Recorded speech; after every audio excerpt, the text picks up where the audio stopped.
What's up, guys? It's Chris. I got a lot of fights to talk about and not a lot of time to do it in, so there's going to be really brief predictions, no big breakdowns too much.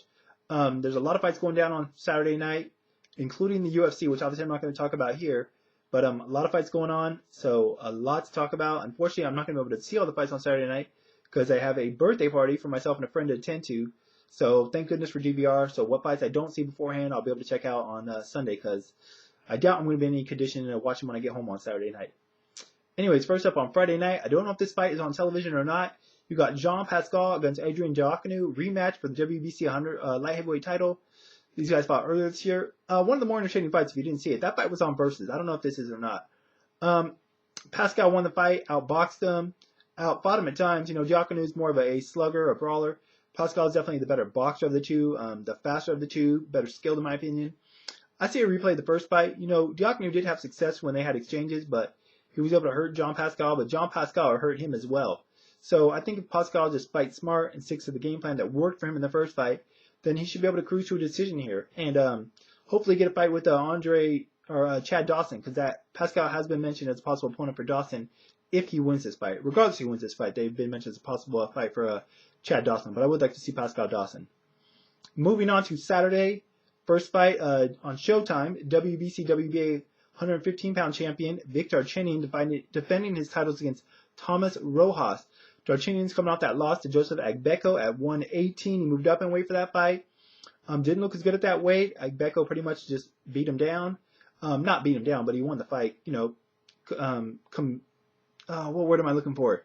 He clearly won the fight, Joseph Agbeko. I don't think Vic looked as good at 118 as he does at 115. As for Rojas, I don't know a whole lot about Rojas. He does have a 6-round TKO loss to Jorge Arce, a guy that Vic Darchinyan pretty much battered recently. So I don't think that bodes well for Rojas. I think Vic looks much better at 115 than he did at 118. I expect him to look good here. I think Rojas is just a fight to get Vic back on his feet, and I think he'll be able to do so. I see a mid to late round stopping for the Raging Bull, Vic Darchinyan. Moving on, Showtime headliner. WBO 140-pound champion Timothy Bradley defending his title against Lamont Peterson. All right, this is a good fight because both guys are young, undefeated fighters. Lamont's the mandatory fight challenger, so if you're wondering why he's fighting him. Timothy Bradley's coming off that no contest over Nate Campbell with the headbutt, caused the cut. For that, he had the win over Kendall Holt, and for that, the win over Junior Witter. Lamont doesn't have a real good ledger, hasn't beat the biggest names out there yet, but he does have a height and reach advantage going for him in this fight, which is good because he is a good boxer. So he should be able to use those to his advantage, obviously. He's the kind of fighter that takes advantage of those type of things. Who do I see winning the fight and why? I'm going to go with Timothy Bradley. Reason being, as I said, Lamont hasn't really beat any big names. Not to say that he can't. We'll obviously find out on Saturday. But Timothy Bradley, in already beating Junior Witter and Kendall Holt, has already beaten fighters who I believe that are as good as, if not better, than Lamont Peterson. Once again, I may be proven wrong, but that's what I'm going to go with for now. Both guys are primarily boxers. Like I said, I think Lamont may be a little bit technically sharper, but Timothy Bradley is just kind of guy that gets in there, gets in your face, and goes at you. I expect that to be his game plan. I think it'll be a close fight. I think it'll be pretty competitive, but I think Timothy Bradley will pull out a decision here. All right, on to the HBO card. Now, I don't know if this is going to be the first fight aired or not, but I believe it'll be the first fight happening that day.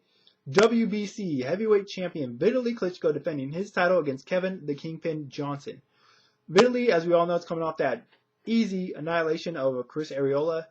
In all honesty, Vitali, since he's come back from his retirement, in fights against Arreola, Juan Carlos Gomez, and Samuel Peter, has not lost a single round.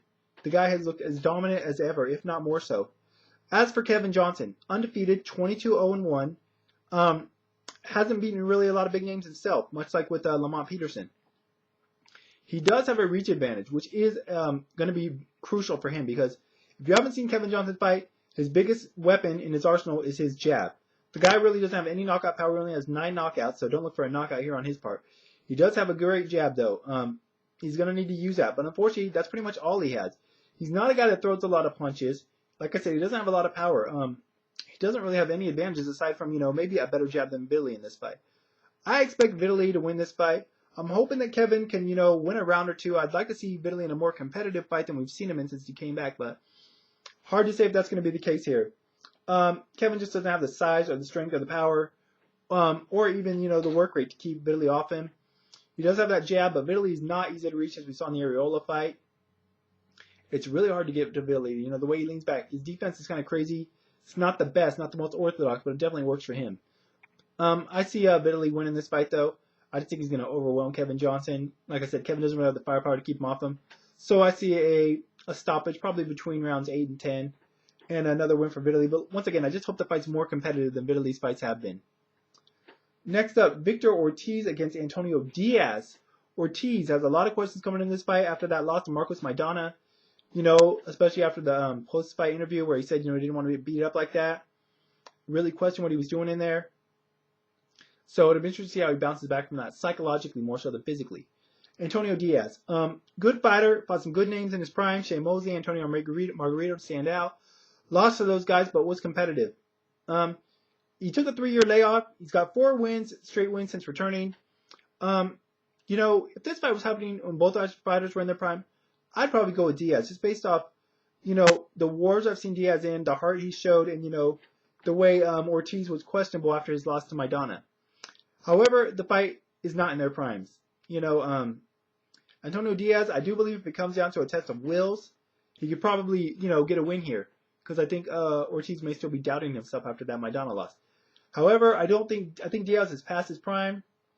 I just don't think he has the physical tools to keep up with Ortiz at this stage of Ortiz's career. And I think Ortiz is, just going to be able to outbox, outmuscle, and outpunch him. I see Victor Ortiz getting a decision here.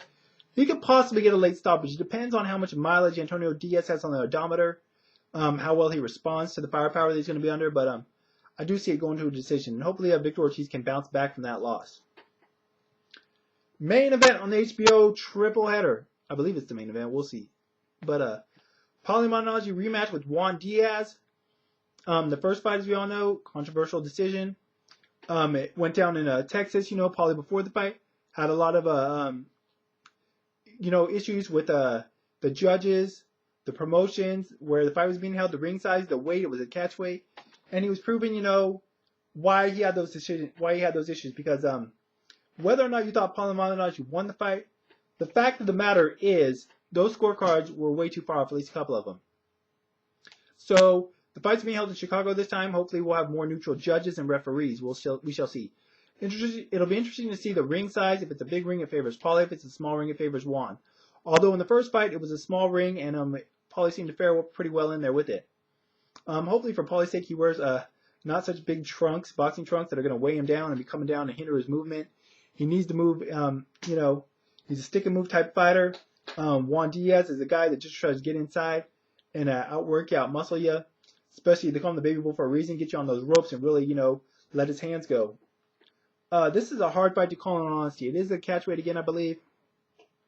Like I said, it is supposed to be at a neutral site, although I do think there'll be more Juan Diaz fans there because there is quite a sizable Mexican fan population in Chicago, so I do expect them to have more fans.